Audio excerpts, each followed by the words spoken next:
I'd like to call the meeting to order, this, a special meeting of the Carver Earth Removal Committee, to hear concerns on federal road projects. And a little bit of background. I had a conversation, I've had multiple conversations with Ms. Sheehan, and she had contacted us about the activity over off of Tyhonet and Federal Road in South Carver.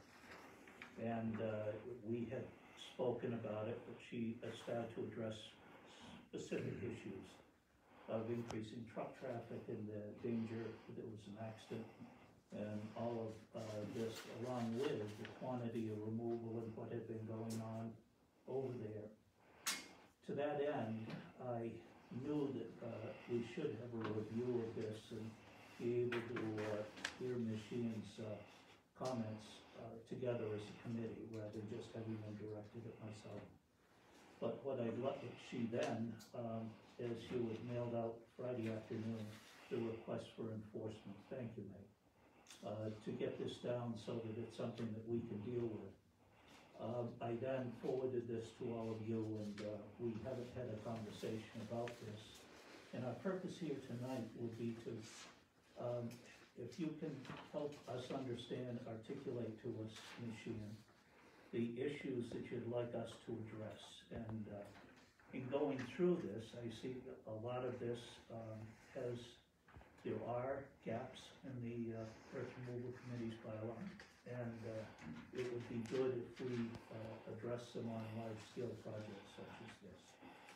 And I don't deny that there are issues with the bylaw on truck traffic and other things. Some of the other issues, though, as I had been cruising over there more than I had been, is that there are multiple projects going on over there, multiple earth removal, but also multiple business projects. So we really should be, as we address this, you were querying me about different gates and whatever over the Makepeace Company. I'm not sure of them all, but I should stop and allow you to articulate what you had sent us in the request for enforcement. Thank you very much. Thank you for coming. Oh, thank you. Well, thank you for having me, and I really appreciate it. Really appreciate the opportunity. And I'm happy to answer any questions. We hope to be able to exchange information with you because it is hard to figure things out from the permits. And just by way of introduction about myself, my name is Meg Sheehan. I'm an environmental lawyer. I have been doing environmental law for over 40 years. I grew up in Plymouth. My family has lived in Plymouth for 5 generations. I consider myself a native of this region, and not just of Plymouth, but of the entire Pine Barrens region. I graduated from Plymouth Carver High School, so I'm somewhat familiar with the cranberry industry and the culture of southeastern Massachusetts, although obviously I'm not a cranberry grower, and this isn't about trying to take on the cranberry industry. What it is about our globally rare Pine Barrens habitat, about our shared environmental heritage, about our shared cultural heritage. I'm part of a network of groups that includes some of the state's and regional most significant conservation groups. We have come together under the Community Land and Water Coalition because these groups and residents are extremely concerned about the rate of development, about some of these earth removal projects that are being done under the guise of agriculture. And we're concerned about our water quality, stripping away the forests and the topsoil and scraping the land down to 4 feet above the water table is threatening our aquifer. That's being done on a scale that is really very alarming. And the mission of our organization is to protect, preserve, and steward our shared natural resources, our land and water. You probably know, maybe you don't, but the Pine Barrens habitat where we live is one of 3 remaining on Earth. It is a globally rare habitat that has been identified by the Nature Conservancy, by our own state, as home to 200 species of plants and animal that are found nowhere else on Earth. And these species are not just listed, not just located in the priority habitat. I know that developers like to come in here and say that, oh, we're not in a priority habitat. These species are located everywhere throughout the Pine Barrens. So we are concerned about the loss of biodiversity. We are concerned about having a sustainable, livable future for our communities. And the biodiversity losses worldwide, as you may know, are significant, with 1 million species threatened with extinction. And what are we doing here in our backyard? So, we had concerns with the Franklin Marsh excavation that was done without a farm plan. As you know, the volume of earth removed there without a Clean Water Act permit far exceeded, in our view, what was necessary to build those bogs. And that was a whole, separate problem, still has not been resolved. There was no Clean Water Act permit for that. And what's going on here is that there are loopholes in our state and local laws. If this was a mall, if this level of destruction, 50-acre clear cut and strip mine down to the water table, if that was happening for a Lowe's or Walmart, there would be state level environmental review. Here, there's nothing but the Earth Removal Committee, with all due respect. But the scale of the destruction and the threats to our biodiversity and water are so significant that we think this needs to be looked at very closely and on a regional scale.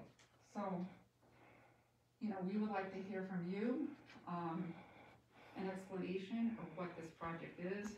I can read the plans. I can see that it's for the removal of 4 million cubic yards over how many years, I don't know.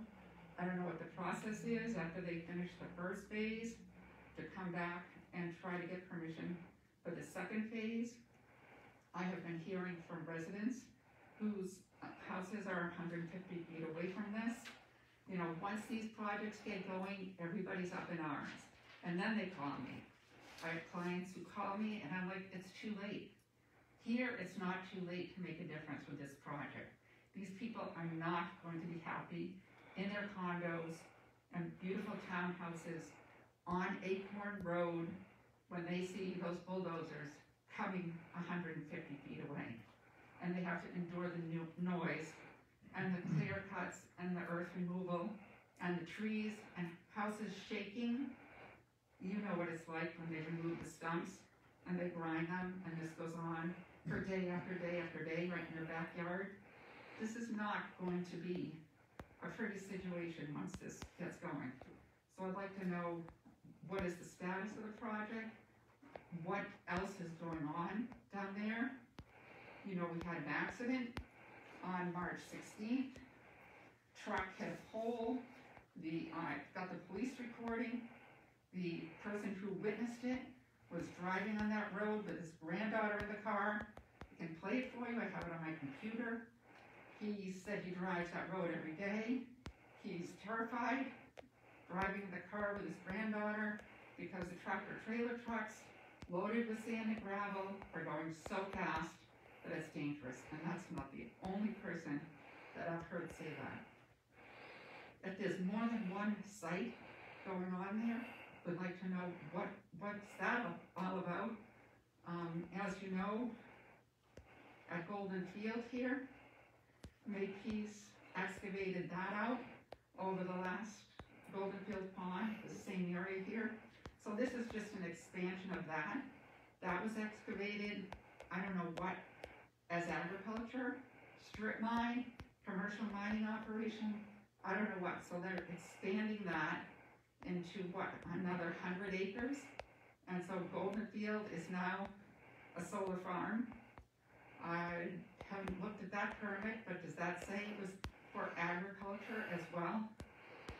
Those are some of the questions that we have. And I'll like to get an understanding. Thank you for coming to us, Meg, because one of the things that we do, we are a viable earth removal committee, one of only a few in the entire state. Everybody else just kind of says, well, that's under the guise of agriculture, they can go ahead and do it. Carver, with its concentration of cranberry operations within its community, had 30 years ago, trucks running all over the place. Everybody had a question. What was going on? Was it for sale? Was it for agriculture?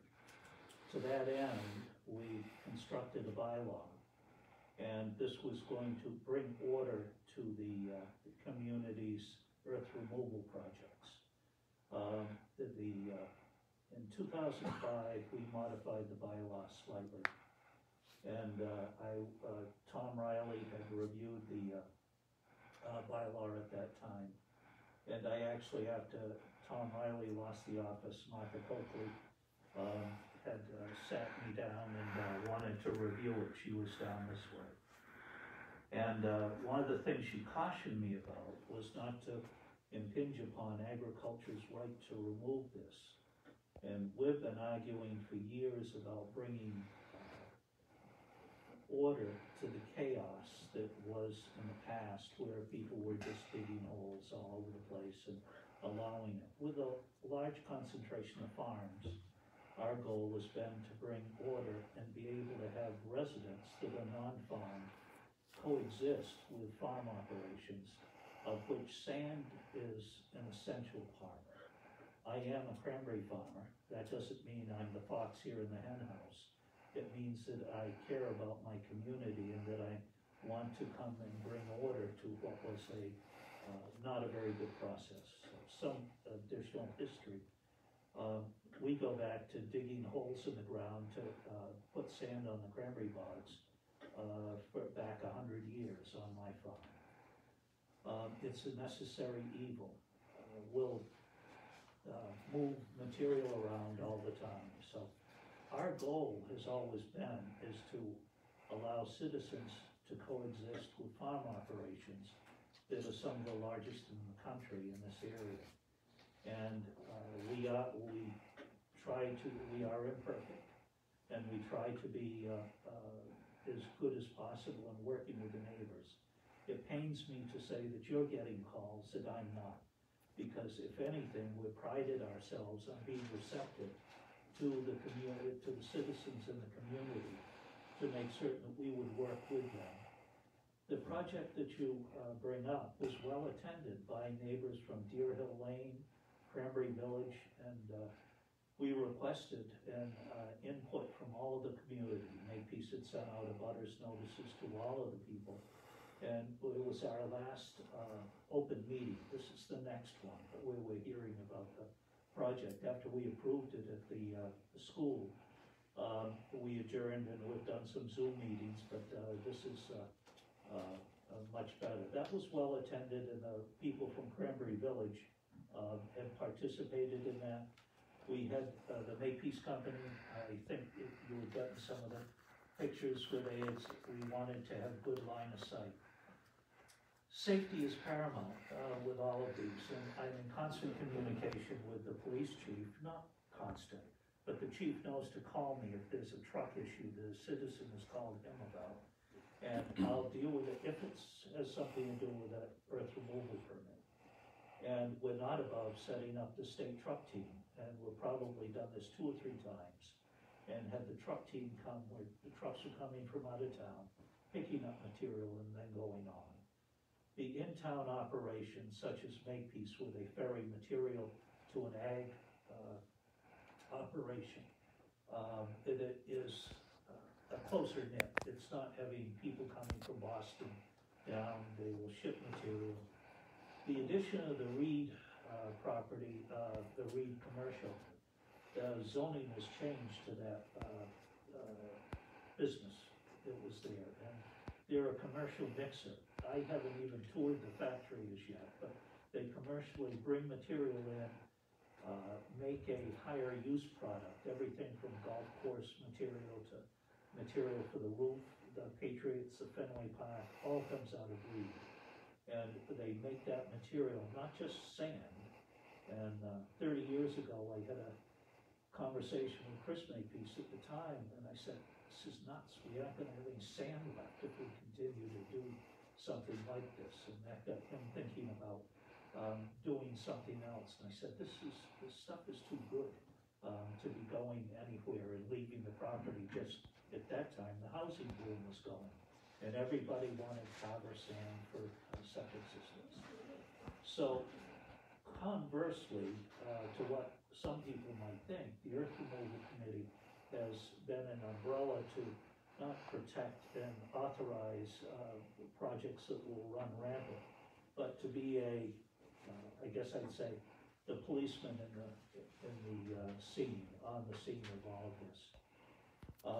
I guess I could say that only because I'm probably, I anger as many Cranberry people as I do citizens, as we wind up having what we feel is a necessary operation to be able to move sand, and we value that very much in the Cranberry community.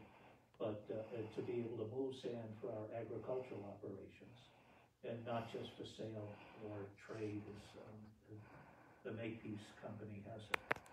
There have been two issues that have been brought up most recently in the last 2 years. One has been the cranberry industry has been under siege by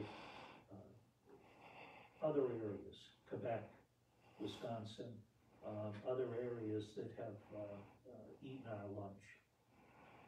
And I grew up, as did Dick, John, in this room, gathering berries in the woods. And essentially, we had these beautiful little native potholes where cranberries were growing wild. My grandfather in the 30s and 40s nurtured these little hollows, and we made a business out of it. He got out of Tuck School in Dartmouth, came down and started to borrowed money from the bank, and started to put together a property. He then started to build the business, and it was going gangbusters until the Second World War. It collapsed. I grew up in the 50s and 60s with a gross income on a 40-acre cranberry farm of about $16,000. At that time, too, the Campanellis were down here building houses, and people were filling in wetland areas and bulldozing these areas, filling them in because wetlands were worthless. The reason that a lot of this area is still pristine the way that it is the stubborn damn Yankees that kept these properties, oftentimes with no economic reward on this, but to have a ability to just tough it out. And we've gone through various things. The large property owners aren't the relaxed people that are just they were the stubborn damn Yankees that wanted to preserve, because our appreciation for the properties is paramount, and it's there. What's happened in the last couple of years is the advent of renewables that need to be nurtured, solar, wind, and the downfall of the cranberry business gave rise to the science of being able to rebuild what God put there, and that was make a cranberry bog that was more of a production unit. And I had a discussion years ago with Ralph Grossi from American Farmland Trust, and I knew him well, and he talked about the holistic way that cranberry growers would look at their properties. There needed to be trees, because we would harvest lumber when times were tough. There needed to be sand, water, and all of that would make up a viable unit of a cranberry bog operation. And we had that, and it worked. So as we wound up doing some of these things, that was good. Our issue is that economically, as the costs went up in cranberry operations, we were still producing crops that were gathering berries in the woods. and our lunch was getting eaten by the economics of this. We needed to be able to renovate. 1989 and 90, I worked with a man in Rochester on my property over there. We experimentally built an upland bog, and it wasn't in wetland areas. I tried to be able to carve out pieces of wetland areas, which I mistakenly thought would be a good good spot to be able to grow cranberries. But we were able to replicate with the essentials to be able to build a cranberry bog where God didn't intend it to grow, but it was a viable cranberry bog. And these upland areas that would put in a mix of peat, sand, and vines that would be able to grow. As we've gotten better at this, now everybody needs to rebuild their cranberry bog so they can survive economically. Drive down Tremont Street, going from Plymouth to Carver, you can't go by areas that aren't being disturbed in the cranberry industry and they're on their bogs. There has to be 6 or 8 sites. The state came to us and said, as we talked to them, they said, well, we'll assist you. There's been money that's been available for people to rebuild their bogs. All of this takes thousands of yards of sand, and I'm getting back to my point about this. It needs to be coming from somewhere. The Makepeace family has a lot of sand under those trees that they wind up having. A lot of others, the Federal Cranberry Company that you drive by going north towards Plymouth, on the right-hand side, there's a large area that they've rebuilt. I believe every acre of their 200 acres of cranberry bog in there. And that the hill that was there went down to do all of them. And they're to be admired, they're successful, and they've wound up revitalizing their businesses. The long and the short is, if we don't wind up doing that, it winds up being prey to others in tough times where they will wind up having the property go to a super Walmart, a developer, something else that would wind up going in there.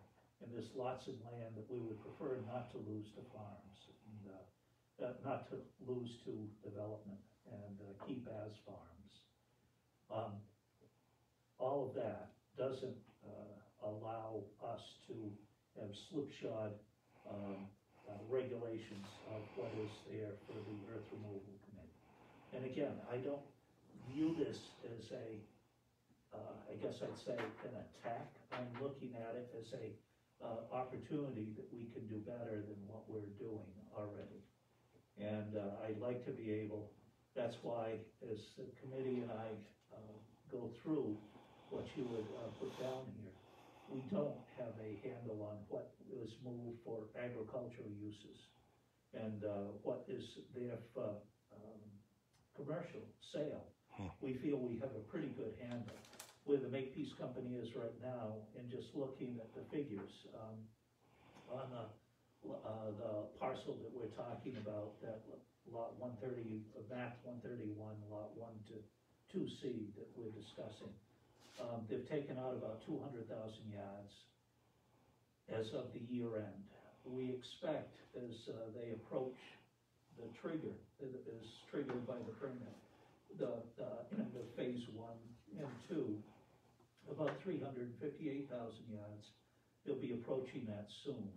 We just got an envelope with the first quarter numbers in it from the Makepeace Company, and along with the check for the 10 cents a yard. People might say, well, 10 cents a yard, that's nothing. They're making a fortune on all of that. Again, I'll go back to what the Attorney General cautioned us about putting any fees on removal of material.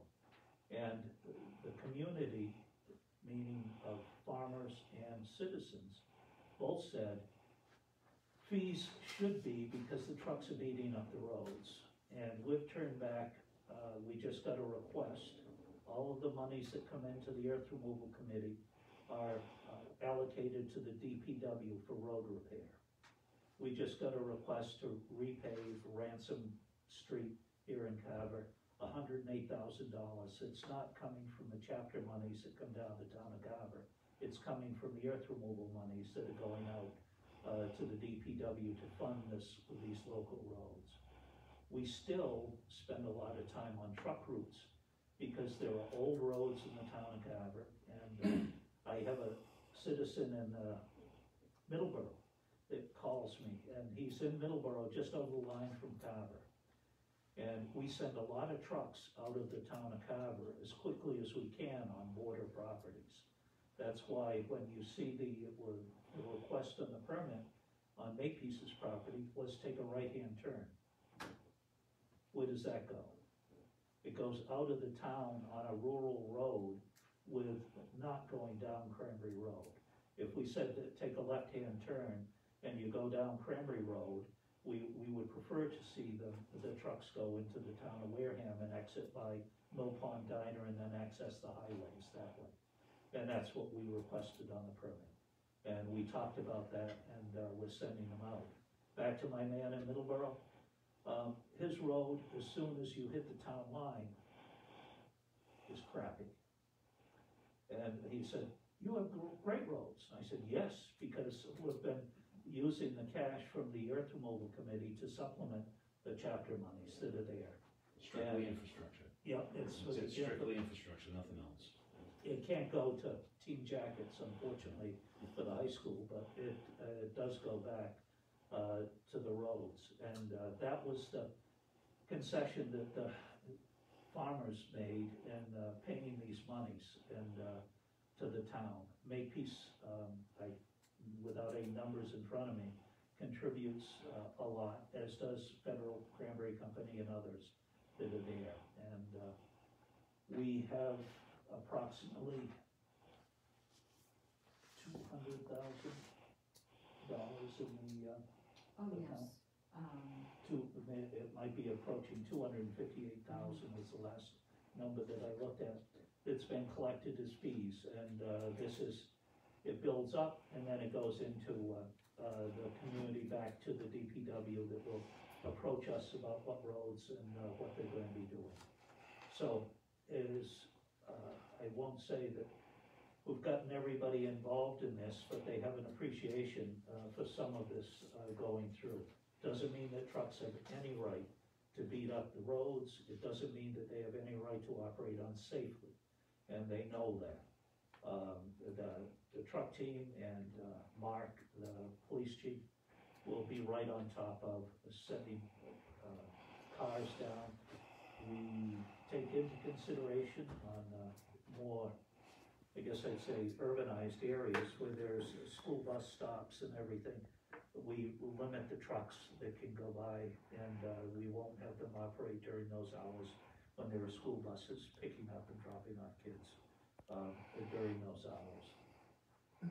Franklin Marsh was subject to some of that on Plymouth Street when they were picking up and dropping off children. I was just gonna, Maggie, would you like to sit down rather than stand up? I might. We all get long-winded. What I really appreciate is the ability to have a discussion so we have a better understanding as we're doing some of this. Doesn't mean that I'm looking to blow all of this off. You raised some extraordinarily good points about how we can modify what we do to be, I guess I'd say, sensitive to what looking at it in a different way. A lot of people move a lot of material with no permits at all in the town of Carver under the guise of agriculture. If somebody is doing ice sanding during the winter, as I said, I moved 15,000 yards of material from Carver to Rochester, and a string of trucks was going down the road on some icy, snowy days, and we had machines out on the bog sanding. And this is something that we get aware of and we're made aware of. We don't have any permits on any of that under the guise of agriculture, as you know. They're exempt and in doing agricultural processes. Back in my day in the 50s and 60s, cranberry owners' worth was and the piles of sand that he had around his property, if he didn't have natural sand, it was a hill that he was digging into. So you saw the good guys, and they were prepped and ready to go, and they had large sand piles that were there. So I'll go ahead with that. Can I ask a question, please? Please. My name is Barry Cosgrove from Wareham, Yes, Barry. and this issue's been discussed in Wareham, is certainly not specific to Carver by any means. Yep. You mentioned that you're the traffic cop for this, and it's impossible to have a handle on every truckload, that's certainly understandable. But what are the mechanisms that you have in place to monitor and measure and report on the accuracy of what's being reported to you?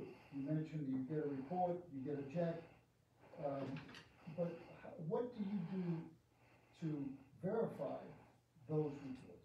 Barry, we only do a report, and we only visit the site occasionally. That's on a springtime visit. We're due to go to the Makepeace Company, and we make a round of all of the sites in the springtime, see how they're going. We do not have a monitor, and that's one of the things that I was talking about. We've talked about, Bob had brought it up and others, is to have a specific engineer that would be in our employ to be able to evaluate and follow it closely. What we do have though is the plans that have Yes. cubic yardage on there, and the monies that come in can be associated with that yardage. And then when we go inspect each phase, you know, we can tell that, okay, that first phase was 250,000 yards, we've received these monies for that, we're on to phase 2 now. So you don't disagree that it's doable, right? I mean, the Yes. next year. Oh, yeah, absolutely. You can do the math. Absolutely. It's doable, Barry, and one of the weaknesses that we have is if somebody suddenly gets inundated by 60 trucks that are going out one day and not the 30 trucks that we allowed on the permit, we'll monitor this just by drive-bys. And I also will rely upon this with the neighbors and the people that attended the meeting. And they have in the past absolutely called me if there was a guy that was trying to get too many trucks going around. So that's absolutely what we do, but we do not have a actual measure that's in this. Go ahead, Barry. Is it this body's opinion that if, for example, a truck took sand from a location, which is permitted, and then delivers it to the industrial weed operation you mentioned, is it this body's position that that's an agricultural use?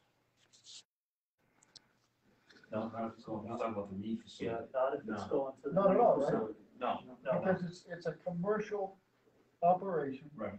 where they're mixing it and using it not on their own property, true? Yeah, but we also get the commercial fee Yeah. part of that. there is a commercial fee that we have, Barry, for removal that's going to be a building of up off of 44, there was an industrial park. They were charged 25 cents a yard on the development of commercial. The community has wanted to develop this, but if it was going to be taken out of agriculture and brought into reed or a mixer in the first order, it's a commercial usage. And it would be easy for you to monitor that, right? Because you could go to Reed and you could say, show me the invoices, show me the bills of lading of what's been brought in, when it was brought in, where it came from and how much, true? That hasn't been under part of our purview, and we're taking, when there's material that's coming out and what is designated going to, where it goes and everything, after it leaves the site, it's either a commercial for sale or it's not a commercial, and it's for agricultural usage. If somebody is taking material out of a site and then putting it over where it's going to be processed, we've had issues with that, and it would be mixed and loaded and then sold. That would be a fee that's coming out for commercial. Is it a different fee paid for the commercial versus commercial Yes. engineering, Yes, pre-construction. yes, So if somebody were to cheat, the town would be deprived of revenue they're entitled to. That's correct. And it would be a violation of the permit as well. Yeah. But without a mechanism to monitor that, you don't really know, right? No, that's correct. So so part of the yardage taken out of the existing permit, if Makepeace is taking it from pit A, we've already had the plans for that earth removal, they take it to Reed, mix it, and whatever goes out of there, we get paid the 25 cents for what they remove from that.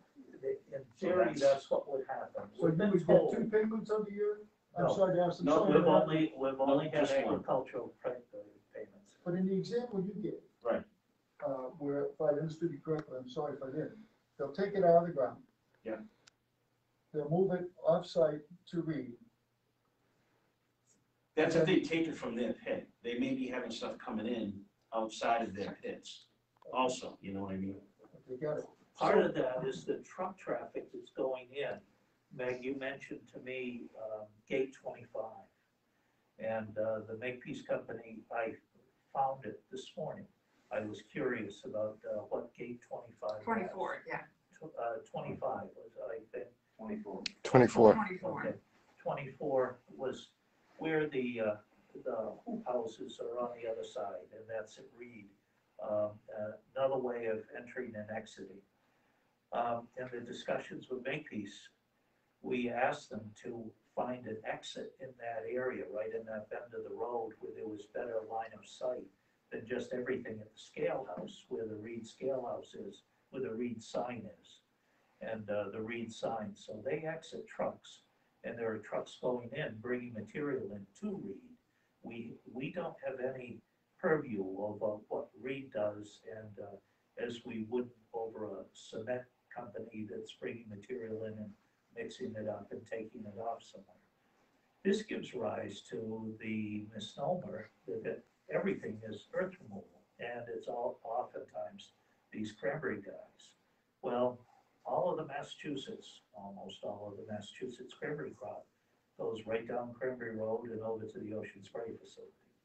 And the discerning difference is they're loaded with red stuff rather than brown stuff. No, I understand, but the truck traffic that is there, God bless the people that are living along Cranberry Road when they could pick up a can of cranberry sauce off of the road at the end of the day with berries that are coming off and being left on the side of the road there. So we have a tolerant citizenry that will see this and they'll say, looks like a good crop, that's good for the growers, and maybe we can raise taxes again. And that's the. Well, with all due respect, it's not cranberry season, it's not harvest Oh, season. no, And our videos are showing that there are 400 truck trips up and down Federal Road. That is not 50 trucks a day, that's 400 trucks. This is a commercial, industrial scale earth removal operation. Yeah. Happy to show you the video, and, you know, I'd like to know how this is justified on land that is zoned agricultural and residential.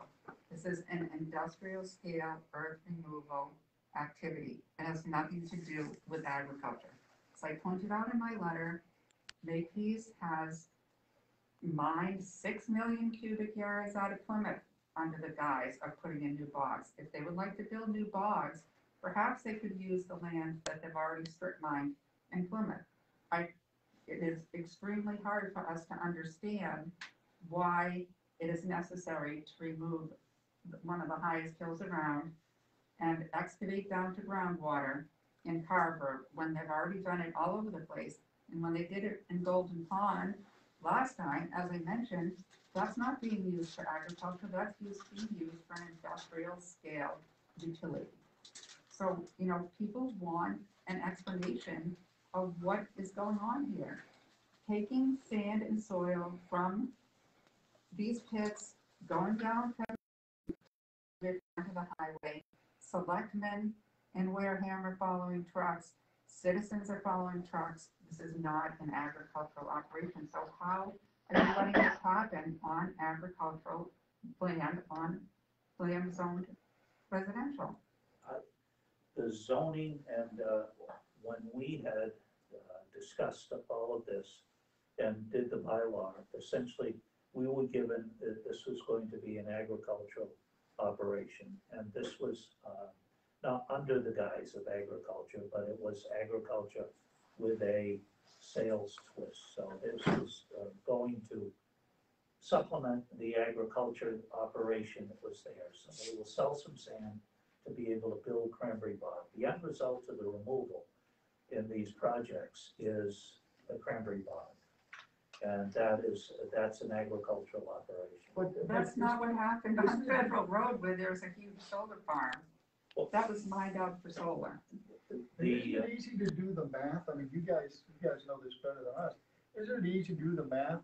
You know, how many hectare acres you're gonna put in a cranberry bog, what it takes to remove, what it takes to rebuild it? Can't you just do the math and compare that with the math? You can ask for the bills of lading of all the trucks that are leaving and just add it up. I mean, it really would be quite that simple, would it not? It would be, right?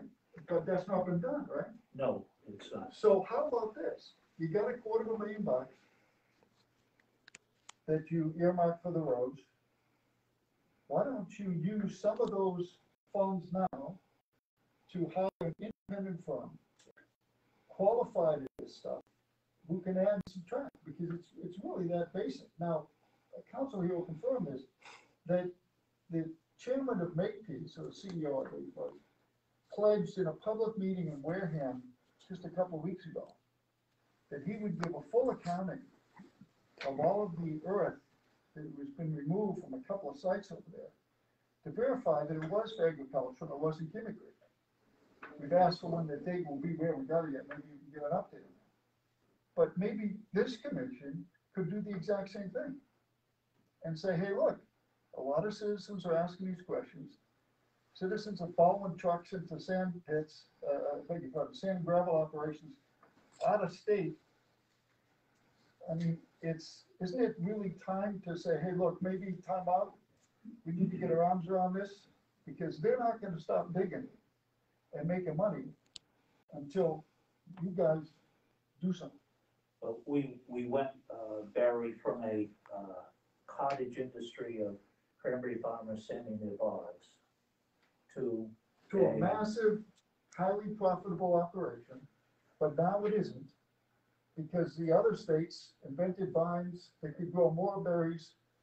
We were too slow catching up, and now everyone's catching up, putting in more vines to grow more berries when there's not even a demand for it. Which in economics 101 still has you scratching my head.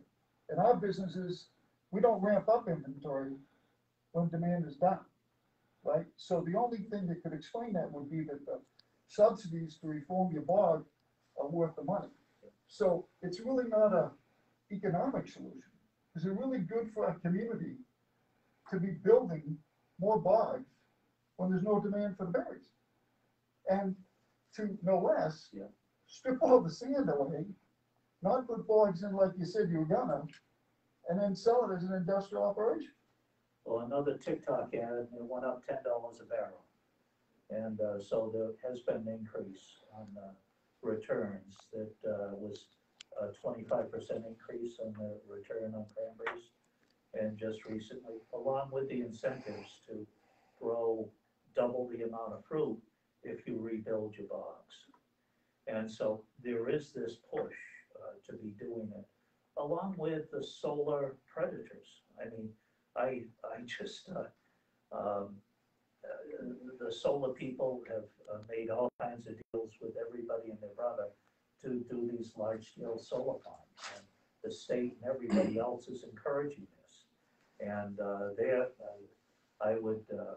But that's all that's out of our control, right? I mean, we're not that's- here to debate It's solar. correct, pros and no, cons, but that's my point. right? All of this comes into making the perfect storm, Barry. And that's why essentially we're seeing in the last year an advent of a lot of build-up in the industry, a lot more trucks But moving it's around. just fundamental, right? I mean, if the guy can make more money leasing his land for solar than he can make with cranberries, you do it, right? You make more money selling pizza than such, you sell a pizza, right? Or That's- having trees that he'll occasionally cut and export to China so that they can make decorative inlays using the poplar Whatever. pines that are worth nothing. But if the ruse to take your earth out is the solar farm. That's where your police role, to use your term, ought to come in. The solar farms that Makepeace has over to the right-hand side of the dump, Meg, some of the requests that you made, there was no solar permit on, I remember, there was a solar permit, but there was no earth removal permit on that project. Because essentially it was flat, they moved the material around, and I don't know the disposition, because there was not a permit that was there, but there was no large-scale trucking that was coming out of any of that, and they might have done that under the moving material to another part of their farm. And that's how that site became flat. The right-hand side of the ash dump over there. And I don't have any idea off of Hammond Street. On the left-hand side, there's a large-scale solar project that went in over there off of Charlotte Furnace Road. There's a couple of large solar projects that are going on down in there in Wareham, Barry, that are the advent of that. I don't. Well, our numbers, looking at the topo maps before and after, the geologists that we've been talking to are showing, 50-acre solar farm, took the hill down 30 feet. That's 2 to 4 million cubic yards worth $36 million. Multiply that times at least 10 that Makepeace has done in its TMUD, Tohonet mixed-use development that was supposed to be residential, commercial, and light manufacturing. The bait and switch, and Mr. Makepeace over here knows this full well, the bait and switch has been to go from that and to tell the state and all the MEPA, the Mass Environmental Impact Statement reports, that these strip mines and the site preparation for solar is less harmful to the environment and the aquifer than houses. So we're gonna, over on Tohonet Road, 50-acre site, took off, we're still trying to find that out, promised the meeting. Another, 1, 2, 3, 4. Just like south of the hill there, priority habitat, napped habitat, white, gone on the Wonky River. How many times are we gonna let this happen? Time and time again. The state is having has an impact statement that I wouldn't even call an environmental impact statement because it's so superficial, it doesn't qualify as anything. But that process is going on for the 3 new projects that Makepeace is trying to ram through the town of Wareham. Another 200 acres of solar with up to 2 million cubic yards of mining under the guise of agriculture. Mr. Makepeace said that he was going to be using this on his bogs, in his agricultural operations in Edaville. So, here now we have up to 18 million cubic yards of earth that has been removed. And where has it gone? Through reed soil, probably up to New York to the roof gardens. That's what they do there. This is not an agricultural operation. It is harming our water supply, our groundwater, threatening the aquifer. And how many times are we going to let this happen? Our entrance into all of this starts and ends at the permits that we do for agricultural. And that's where we wind up discussing and having the pyramid that is built over the absolute ideal place to have a cranberry bog. And that pyramid needs to go so that somebody can put in 10 acres of cranberry bog on the base of the pyramid. So they'll dig everything out of there and then do it. That was one of the theoreticals we had when we were first doing the bylaw. The only people that are gonna build cranberry bog isn't gonna be down in the old hollows, but it's gonna be in the highest hill in their property. And that oftentimes is what happens. We don't site specific. We deal with the truck traffic, the excavation, making sure that we're fairly compensated for the material that's coming out and the disposition. We do give guidance and pass this through the conservation, making sure that all of our permits predicated upon, conservation and, planning and everybody else, taking a look at these, so there's no other reason.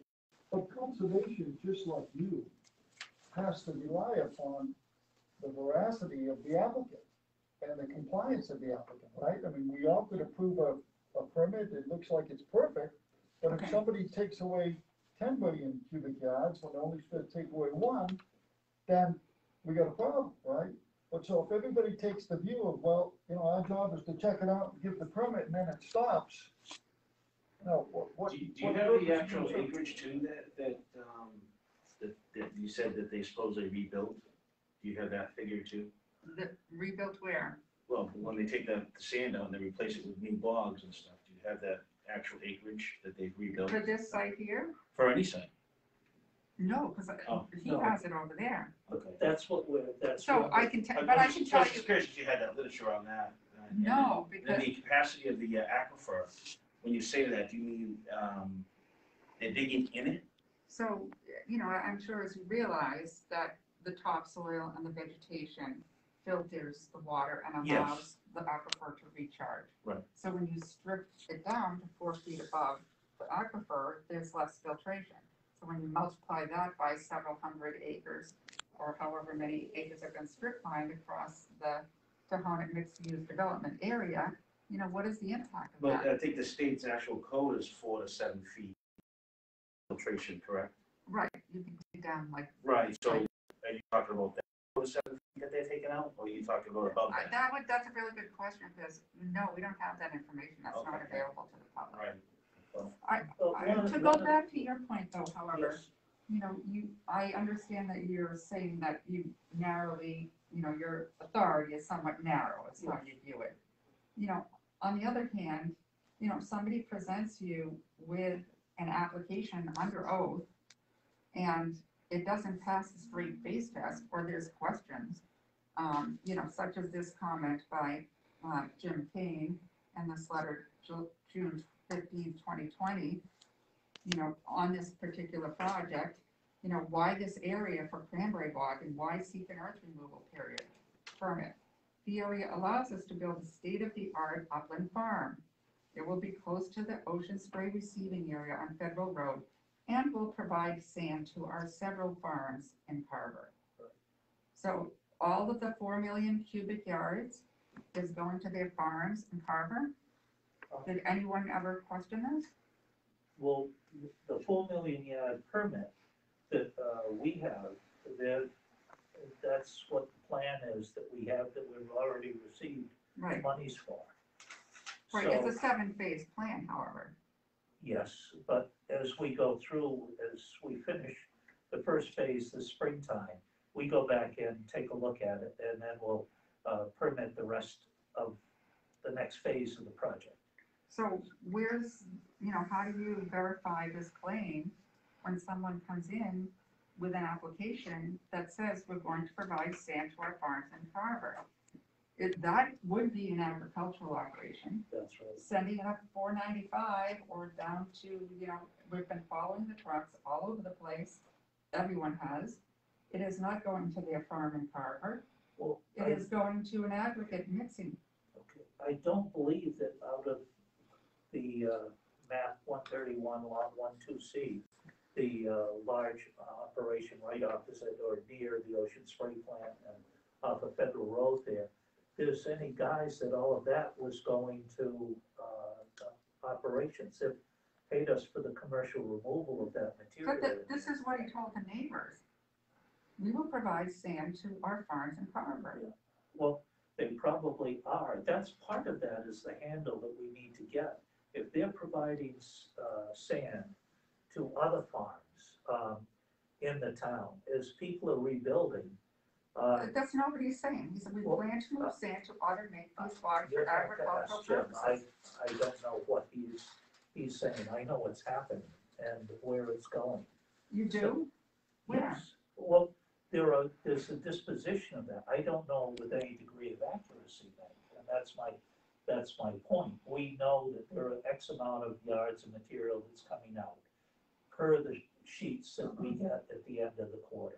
And the material that is then done monthly by this. We'll get 3 sheets with the material on it, and that will be the pay sheets essentially that people will get. And the material that comes out of the site.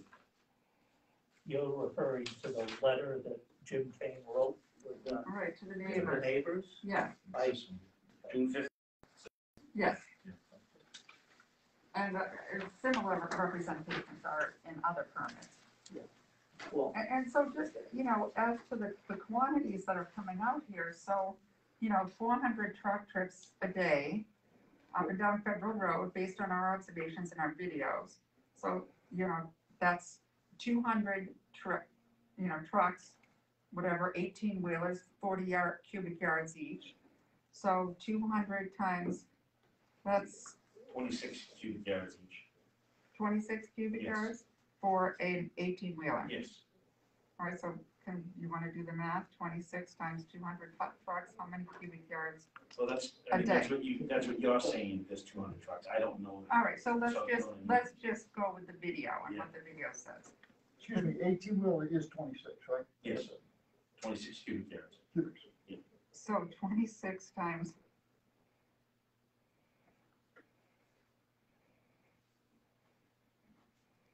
So 4,200 cubic yards a day. but the veracity of 400 trips is, Just for the sake of argument, for the sake of argument. okay. So how many cubic yards is that a quarter? Is that? So in the video, I don't know if you're counting empty trucks coming in, you also count them going Yeah, out. that's why I divided it in half. You divide it in half. Yeah. So I didn't think that we could even hit 26 times 400? Generally, we've been 50 trucks a day. Well, that's. Well, we specify each permit to the area designated, what, to handle. But there are many days that they may not be moving that much. I suppose there may be days that they're gonna move more. One of the issues on Federal Road is that we have the Reed mix of material that's in there. They have trucks loaded with material that are coming and going, bringing trucks in and trucks leaving from Reed. We have the earth removal permit that we're discussing here. And there's a confluence of trucks that are then moving sand to their bogs that are exempt from any of the process. They aren't exempt from just building up to this small flow that is 50 trucks a day that we're tracking by the sale of the material. But then we add in Reed, we add in the building of the solar farms, we add in the trucks that are just moving sand from the site going to a make-use bog somewhere else. But your point in all that is, you don't know. No, we don't know, And Barry, it's that's, not- it's that's, not- I It's not a don't criticism, disagree. it's not a criticism, you don't know, it's some legit, some not legit, but what you can do is what you said before, can you not? As you go in, you have an expert to say, you take out 100 or you take out 200, that's not debatable, right? You can measure what it was January 1st and what it was February 1st, right? And then you go to your permit recipient and you say, hey, we want to make sure you're not cheating. So itemize for us, same way we do in our businesses every day, itemize for us, we're right. We don't disagree as we start to get into more larger scale projects. We had talked about having an engineer, similar to what planning board would have, and having somebody that would be able to then, with veracity, the engineer that will submit the plan. Information, like the theory of Cranberry Bog, it's just new sand going on. It's basically like 1,500 yards per acre. 10 drive. So if Makepeace rebuilds 100 acres, which they have in the past in a year, or pretty close to it, I mean, you're looking at just alone, in that, you're looking at 160,000 yards just in one, moving on their own Right, property. right. Which could be on the road, you know what I mean? They have to go from one point to point A to point B. But if they've only built 5 acres of bog, then that equation is much help, right?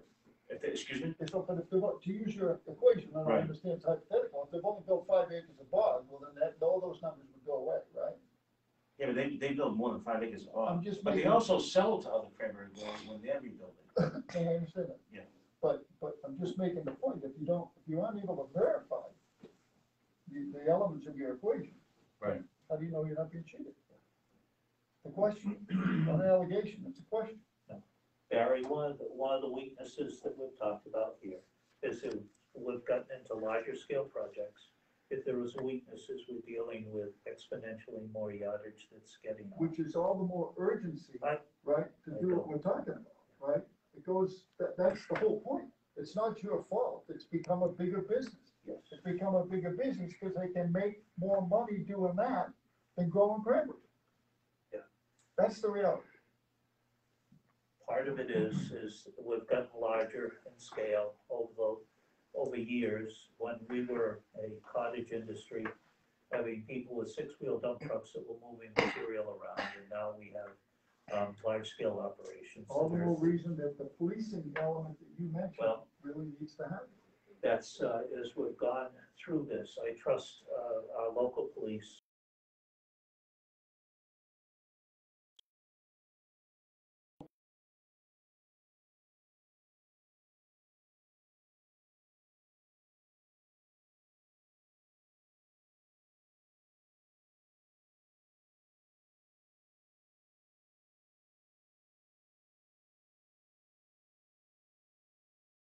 The Tyrone Federal Road area is at the confluence of having 3 different things going on there. The commercial reed operation, the solar projects that are going on, along with 2 earth removal projects that are down there, the Hammond Road Place and the Tyrone Road, the map 131. So all of that gives rise to traffic that we say, take it into the town of Wareham, and we wind up having that project make a right-hand turn when you exit Tyrone Road opposite the Reed sign, and then turn down and head towards Mill Pond Iron. And Yeah, it's- I think I mentioned to you too, though, that I have personally followed trucks taking a left out of there and Oh, going north. I don't, So, because there I will be guess trucks that will be it's- going up, I don't disagree, Nick. And, So, again, what's going on? Well, some of those trucks were actually that are going left, were taking sand to another cranberry grove for No, rebuilding. No, they Well, weren't. maybe I'm Sure they wondering- were, because they were coming to my job. They- I'm not saying they were all coming to my job, but some of them were coming to my Some of, job. okay, well, So- one of them wasn't because I Yeah. followed it all the way to Rockland. Yeah, and So I said, there are trucks that do go left to go to Right, but not different all. places, but maybe not all of them. Right, So, I mean, I don't want to say that they're not going. And all we're of certainly them. not alleging that every single truck that's going in. We out can't there- control any driver, they're the, But, that's not our job to but control. there's a which question driver there, goes. it's a legitimate question, and it deserves attention. And look, it can't be easy for you guys. If I understand the composition of the committee, it's 2 cranberry growers, it's 2 truckers. This isn't easy for you guys. This is your business. I get it. It's not easy, but you took the job. You took the job. And the job is to make sure that your applicant isn't cheating and your taxpayers are not being cheated. That's the question, just a question, and it deserves an answer. And you got $250,000 to solve it. You got a couple big permits coming down the road. You can say, hey, time out until we figure this other stuff out. It seems to be a very logical, orderly, business-like way to address the situation. Wareham's gonna be doing the same thing. Get on a pen, write it down. Same issue in Wareham. Okay, so no one's picking on Carver, no one's picking on Makepeace. But we feel that we'd like to have a better handle on all of this, Barry, as we have discussed over the last year. And part of this has been the advantage over having a couple of these large projects, Franklin Marsh and the Makepeace projects that came up, and they've gotten more active than they have been in the past because of the confluence of building new bog and getting things going along with the value of sand right now. So I would say, which is why in some respects feel the same way about having a better way about monitoring all of this than just our way that we would go out a couple of times a year, check it. We knew we had an engineered plan of the project. We could see where it was, where phase one was, where phase Do two. you do any testing of the dust itself? Say again. Do you do any environmental testing of the dust that comes off and around the trucks? We've inquired about that with the Board of Health, and I'm pleased that Kevin responded with Meg's request and will approach DEP. I did about 6 months ago, there was another site where wind was blowing up dust, and I wanted to have DEP come in to air monitor the dust that was there and see what was in the project. Kevin couldn't get a rise out of DEP about it, and I approached Kevin about it. That's all I can say. So we wanted to do some of this dust, as you saw, make these permit doing dust control. But when they turn onto the road, there's this fine material that comes up regardless, and there will always be dust around there. What we don't want to do is have dust clouds that are blowing around like in the Sahara, Gary, and that's there. We've had people put sprinklers up. We've had people with trucks that are water trucks to be able to keep the activity of dust down on the site. But we've made people use products like dirt glue. We became familiar with dirt glue when that was used in Afghanistan to land helicopters in the desert, and the dust would be, it holds down the dust enough. So people have used some of that material. It's like a Elmer's glue that dissolves, and you can use some of that. So there are answers for dust control, and that's something that's there. But I'm looking forward to having Kevin get some resolution about what dust is. We've queried about it, but we haven't followed it through to its fruition, to answer your question. So I think that what I'd like to be able to have us do would be to gather some information from the Makepeace Company and do a site visit over there to see where they are. They're due for the springtime site visit that we would be doing normally, be able to go over what the project is by our own off the numbers calculation. They're at about phase 1 and 2 are just about done, and they should be up to about 300,000 to 400,000 yards removed out of that site off of map 131. When we go in there and take a look at it, but I'd also like to confer with the committee and the town about having the possibility about having a supplemental person that would be an engineer to follow these things a little bit. Well, by the plans, I mean, they have their topos that they need to be at. Yeah. And those stakes are at the job. Yeah. So you can, obviously tell that if they've moved on to phase 2, the topos should be laid out. The bog itself should almost be laid out and ready to build. So it's not, the plan is already engineered. So just to that point, if I'm looking, you're talking about these plans here or the blue? Yeah, well, example as of one of them, where there's new blocks going in. So area, I'm looking at number 1, area A to be excavated from the average grade of elevation 92.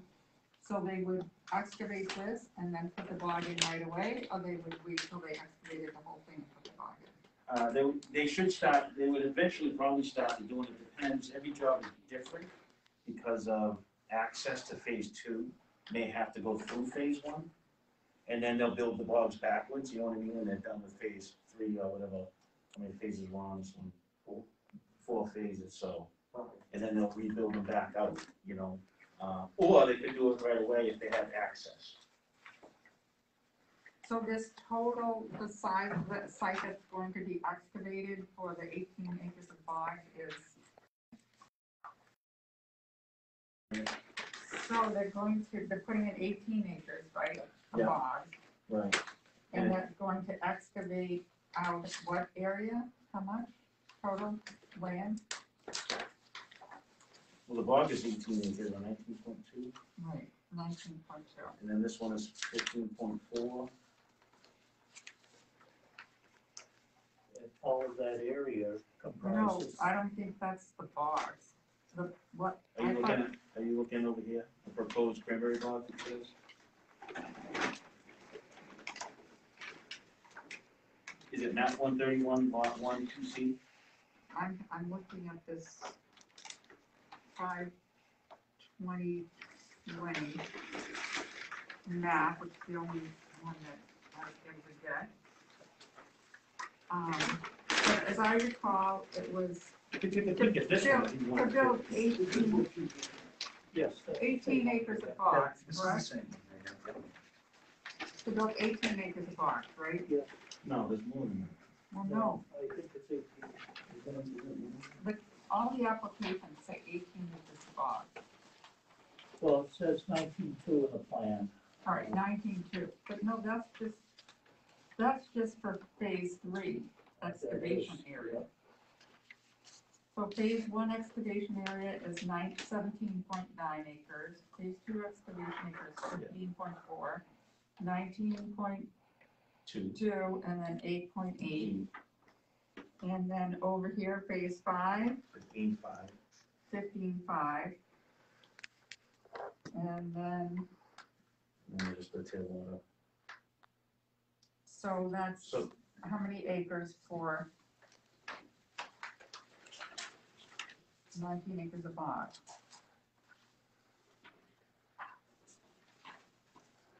So the whole lot is 130 acres. While you're doing that map, is there anything in the permit that requires the bog to be built by a certain time? I understand what you were saying, the logic of right, the topography, but is there anything in the permit that says, you know, you gotta have the bog by an X date within the phase? So is it possible, for example, they could take all this sand and build no bog? no, No. because we review it every, once a year. Once a year, we do the site visits, but there needs to be a process that, if they were leaving holes in the ground with no fruition, Barry, they would be hard pressed to get any other permits from us and not have the culmination of a property that's going to be appropriate. So when they, so this is, as I understand it, expanding, the original Golden Field Pond excavation site. So when they excavated for this solar site here, the existing solar site at Golden Pond, Yes. Golden Field Pond, did they say that was gonna be excavated for agriculture? That was a I didn't solar. think we excavated that. No, Isn't that all on? No, that's strip mine. I thought it was all on natural land. the entrance was excavated, and that was a solar project that was going in there, Nick. So solar's on the left, the project is on the right. They did, Yes. they took down elevation at Golden Pond at that site, I can tell you that. Not flat though, correct? Is it topo running through the solars? I haven't been in there, but from the maps that I have seen, it is flat. Because the last time that I was in there, they obviously had to strip the topsoil, and they had some cut and fills to meet the, I guess the array has to have a certain angle where it catches the sun, but the land is topoed in there for the panels.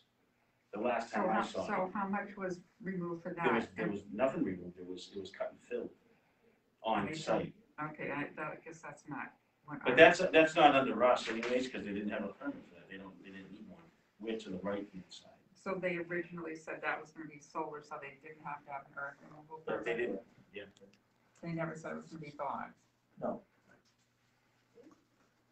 So back to the map. 15/8, 19, 15, 17, as I see the phases, right? Yes. Comes out to about 70 acres of earth removal for 18 acres of bog. Yeah. And 4 million cubic yards. Going over into that high hill that's going in there on the right-hand side, backing up to Cranberry Village. And Deer Hill Lane, and, the Pine Tree Village, Stan Lowell has the property butting up against that. That's correct. So it doesn't require them to minimize the volume of earth or topography or anything in order for, like, why can't they just dig around the 18 acres? Why don't they have to take out the Well, whole? the water is necessary to be able to feed the bog. Well, that's the tailwater pond over here, that's. Yeah, 15 acres. but the tailwater means that they essentially use the water and then recycle it, and it goes into the cranberry. It's a So why closed system, it's a closed system cranberry bog operation. So if you take out the tailwater pond from the 70 acres, what is 15? The 15 and a half, the tailwater recovery would be for drainage So and you- off of the site, to catch water. And but you still have 55 acres of earth removal Yes, it's, for 19 acres of bogs. yes, that's correct. Is the 19 acres bogs, or does it include tailwater? It includes the tailwater. That's the 19 acres. And the other two are essentially the water uses that are going to be on site. It would be catching water runoff and then being able to be reused on the cranberry farm. Is that a flow tailwater irrigation sump? Yep. Now we're in phase 4. The tailwater have a line on the bottom? The tailwater have a line on the bottom? No. Oftentimes they'll vary, if it's pure sand, which it probably will be as they excavate this to make it less permeable, they'll use site material or whatever to go ahead and line that. So if it all goes down back into the water table and it goes right down through and goes into the drains down in the sand, so that's why they want to be down close to the water table, so that there'll be the retention of some material in there. And, So there's not a 4-foot gap, they'll go right through the water level. We talked earlier about leaving a gap of 4 feet between the water table. In the case of no, in the tailwater, case of a tailwater recovery system, that'll be down into the water table. That'll be excavated for a water resource on the property. so all the nutrients that go into that tailwater recovery system would necessarily then go right into the groundwater. Well, ideally, there's not a lot of nutrients that are going in because the water's being put up into the bog and then it's being held there. The nutrients are But used it up by the returns back plants. though to the tailwater recovery, isn't that the whole idea? Well, there's water runoff from the bogs, but the nutrients are being absorbed by the plants that they're using it on. But the nutrients that are the tailwater recovery, true? Yes, that's true, but one of the issues is with a lot of this now is we're getting our hands a handle on the appropriate nutrients to be used. Well, I'm highly familiar with the reduction of phosphorus. Yeah. You might know I'm close to the author of that idea, as there is on the planet Earth, but there's still a lot. Right? Yes. And then there's all the nitrogen, true? There's, 40 pounds of nitrogen, it's 40 or 60 pounds of nitrogen that's used on a modern cranberry bog is a far cry from the 300 pounds that's used on corn, sweet corn, and everything else. So there's a fair use of nitrogen, but it's not what would be used on a acre feet of lawns and whatever else, Barry. So there is, I'm familiar with all those okay. ditches, but the volume of water is obviously right in cranberry is, so I mean, is that one too? So the tailwater recovery system this one is linked right to the groundwater.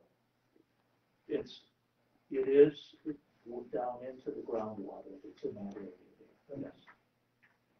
But it's also a closed loop system. No, I get There's that. no outfall per se from that. No, I get it. Yeah. If there is, so. By the way, The, I've always wanted to ask this question. Why did they use the word sump?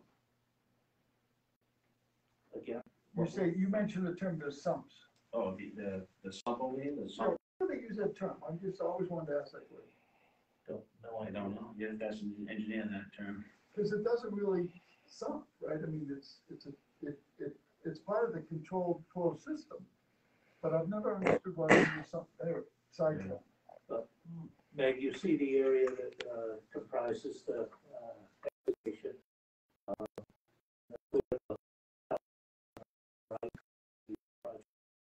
And the excavation is pretty much all over the side, with the 19 acres of bog and then the 2 water holes that are there.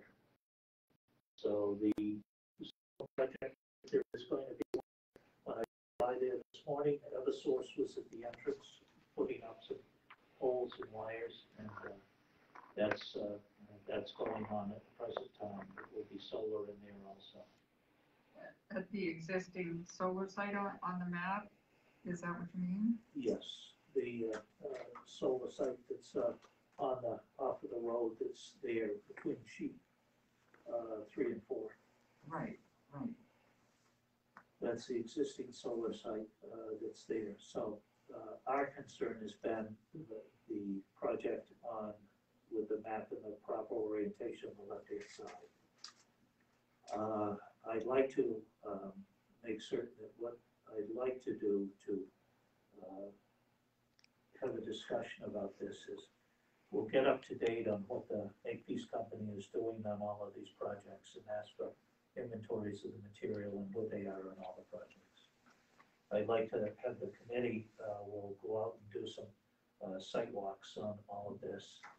We then will come back and discuss what we think the resolution will be on pulling this and getting the handle on the trucks. Barry, you raised some good points about the truck issues that are there, and I think that we'll talk with the town Just to administrator. prevent the whining later on, if there are other than Makepeace, they too should have an equal amount of scrutiny, so that we don't have to listen to that part later on, okay? It should be compliance for everybody, right? That's absolutely correct. Thank you. And, my clients would, think I was remiss if I didn't mention the biodiversity concerns that they have. And, for the plants and the animals and the trees of, plants and animals that live here and nowhere else on Earth. I see wetlands here. It's not just, is this in mapped priority habitat? I see that up in the notes here. I saw that on the map. There's a lot more involved with the ecosystems here, and what we do here in Carver or Wareham or Plymouth impacts the planet, not just Understood. our town. And if there was something that could be done, a biological survey by qualified biologists, I know that your earth removal bylaw does require you to look at ecosystems and habitat and impact on the environment, as you mentioned at the beginning of the meeting, to balance environment and air and dust and noise and so forth. If there was some kind of assurance about these wetland areas and any rare species in there, especially, this is, our coalition came together because we are concerned that we are losing these habitats. And once they are gone to a strip mine or something else, they are gone forever. And if we're gonna be putting in a cranberry bog as a necessary agricultural operation for business, we're not against that. But what can we do to minimize the amount of earth that is removed, and minimize the amount of disturbance? That's what the bylaw requires. Get this little square or rectangle on here, 18 acres and a tailwater pond.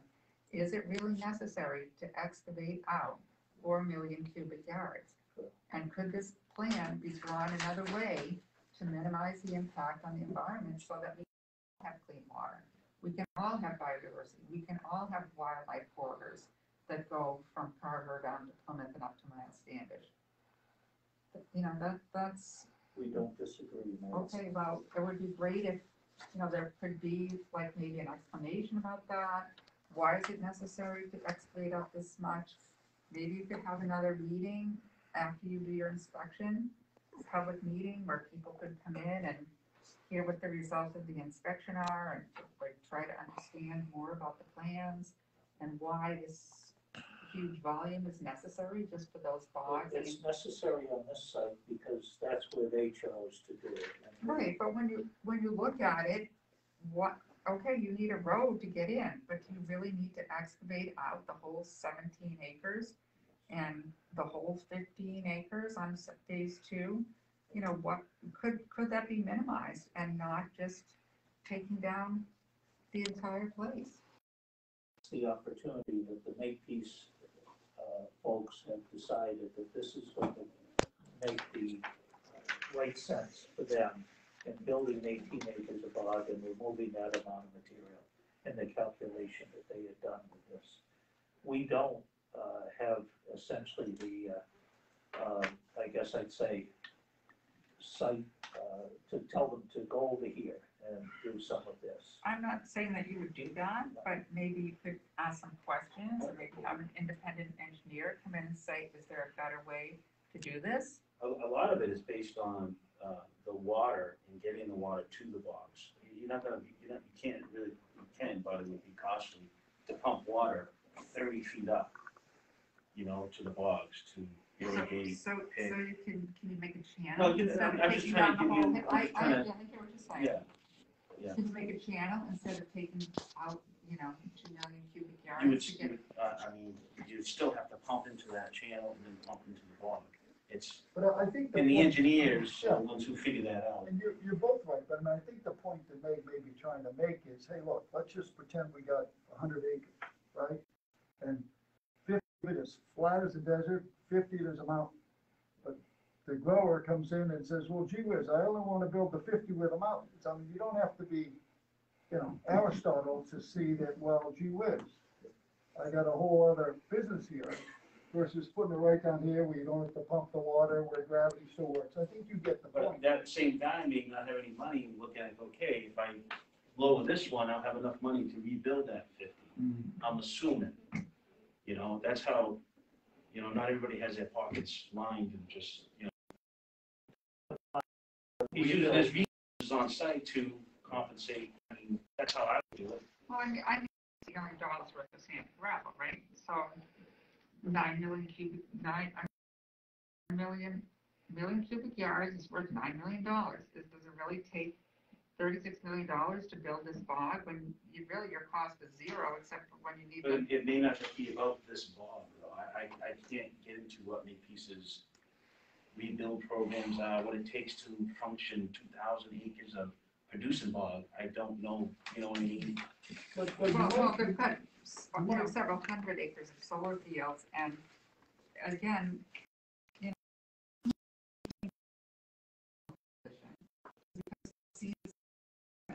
for years, talking to me about Plymouth, why is Makepeace taking 6 million cubic yards?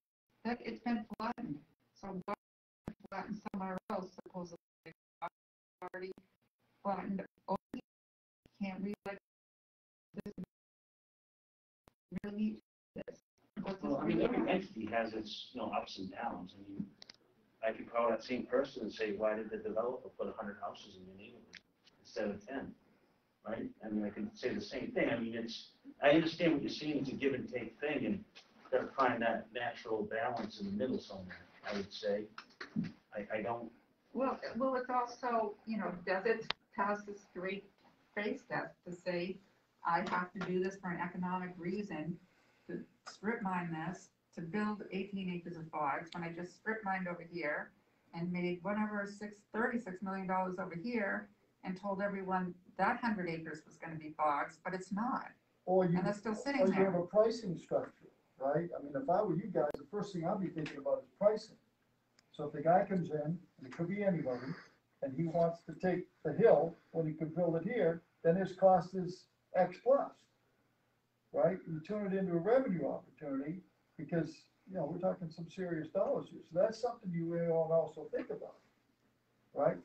You want to level the playing field, the only way to do it is to create a cost equation where the person who's getting away with it now has to say, well, wait a minute, maybe I ought to just stop playing this game because it's going to cost me too much. And that may be a way to regulate the problem that you clearly have. Well, Barry, Not we're, not a problem.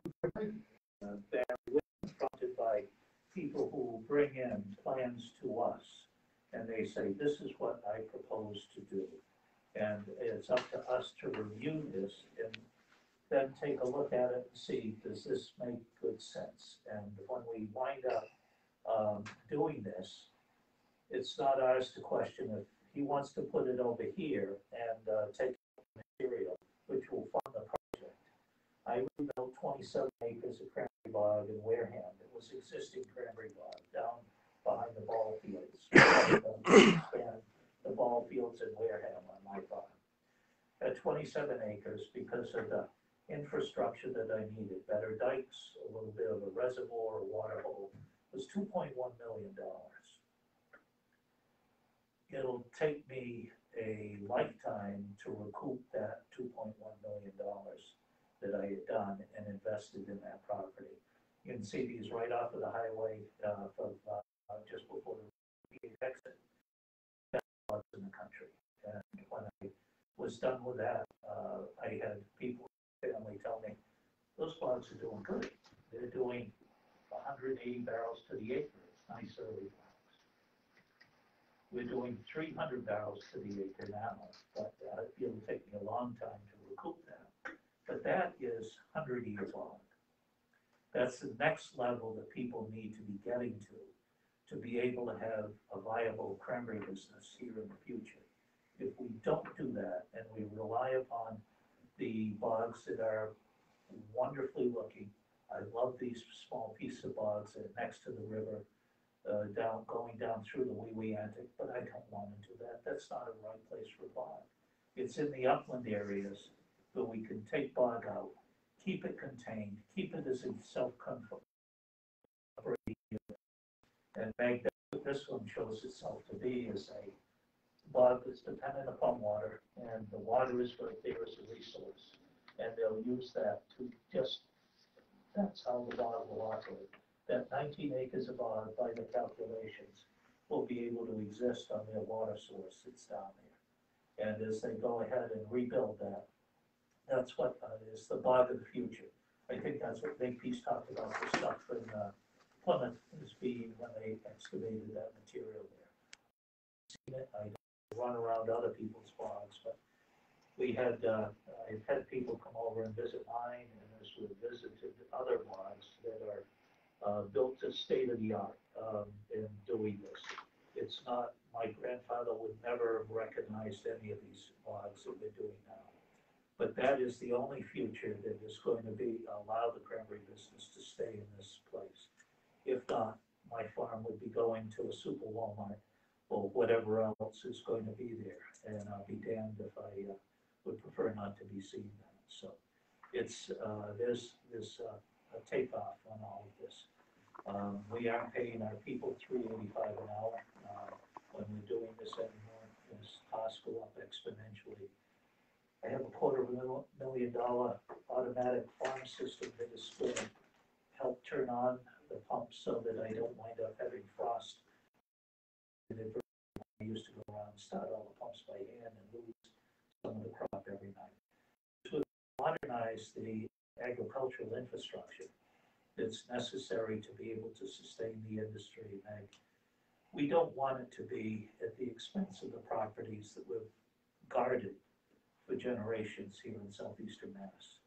And I mean that with all the respect in the world, that these are here because of our nurturing the cranberry industry that's there. I don't want to see it.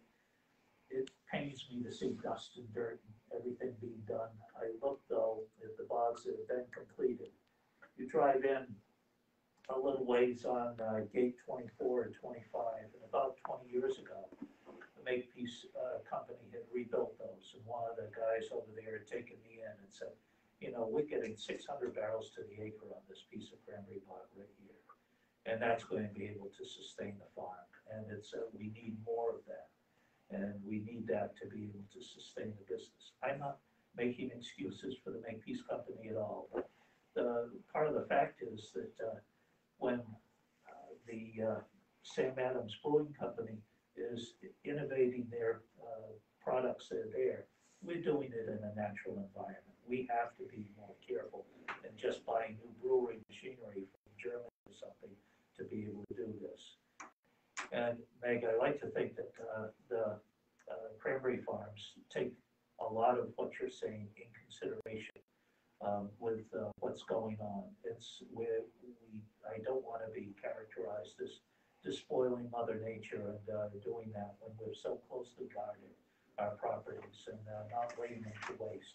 There is a balance that needs to be achieved with sensible, economically viable cranberry operations improving themselves and not putting napalm on the properties that we have, that we guard so carefully, have guarded for generations now. So I'm, and all of this, that's it. So I think that what I'd like to do is wind up, we will start with site visits, and I'd like to have another public meeting in a couple of weeks if you'll allow us, and we'll come up with some ideas and some, I guess I'd say, resolutions about what should be done on to sharpen up our ability to, I guess I'd say, balance out what's coming and going, having the agricultural material that's needs to be understood better, that's just going there. Is it really going? I don't like to call anybody that they're doing the improper things, that they're doing this. I make an assumption that everybody is honest until proven differently.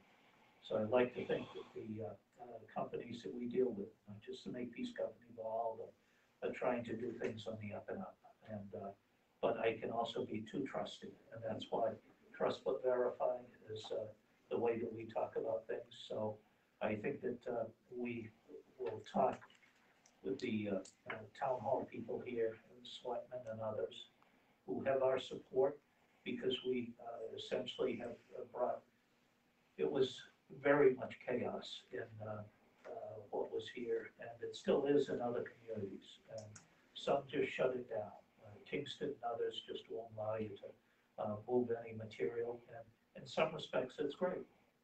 In some respects they're driving the industry right out, because it needs to be improved, the 21st century property there, but with attention to what Meg is bringing up as the viability of the natural lands that were always there, without laying waste to that. I'm very familiar with Kingston. They haven't driven out the cranberry industry. Barry's still there doing his bogs on 106. You know, it's very viable, but they don't have this massive amount of earth removal. And I respect her opinion. Thank you for, your explanation, and I appreciate everyone's time and attention. And I guess I would just say, from a regional perspective, I'm from Plymouth, I know Kingston, I know Carver, I know Wareham a little bit, but this is like a shared environment. We all have the same aquifer that we drink from. These are all our woods. It doesn't matter. And the deer don't care if it's running from Carver to Plymouth. And I just urge you to look holistically at what is going on with all of these activities with Makepeace, the largest landowner in East, the Eastern region. And, a lot of what they've done is turn the land into solar fields, and that's not agriculture. And how much of this is being done for agriculture and how much is being done for, industrial utilities. Again, the solar fields, you'll meet sympathetic members around here. I'd rather see it all be cranberry bog, to be perfectly frank. And the solar field opportunities, though, are availing themselves, and with a rush to green energy, there'll be more subsidies and everything else that will be coming out more. So that's a battle you'll have to continue. But I would like to think that there'll be enough subsidies to be able to retool the cranberry industry so that we'll be able to carry on for another 100 years, just like we have now. And that's what we're here to be able to facilitate and keep the agricultural roots that these towns have. Ports and lands, a vibrant agricultural community that's there. It's part of what makes Carver. And we're proud of it, and would like to see it be able to exist. expense of having trucks turned over on the road and running people off of the road. So we get it. And there's communal chords in all of this. So I think that's where we can. Meg, if you haven't heard much from any of the four of us, and I just want you to know that we will be open-minded and we will listen and consider whatever might help the situation, help us do our job. And I don't know how the other members feel, but I know that's the way I would feel. Thank you, I appreciate that. Any other, Jim, Michael, John, anything else to say? On a side note, Barry, they use the word sump for tailwater, Is that whether what it it's is? uphill or downhill. You looked that up in your phone. I did. That was just a side note, I wanted to let you know. Looks like a genius. Well, anyhow, I thank you so much, Meg, for coming in and talking with us. I appreciate you did need to do what you had done to get our attention. We're always open to having this, and I don't mind having legalese and entering into all of this, but we are open to constructive criticism and then improving the way that we do things all the time. So we thank you for bringing this to our attention, and we will follow through on some of these, and you'll be able to see where we start to go with this. And I'd like to think it will make the whole area better, and that would be a good thing. All right, well, thank you, I appreciate your time and your Thank you. interest, and if you have any questions, feel free to let me know. We will. Thank you. Okay. Thank you. Thank you. Thanks. All right. Okay.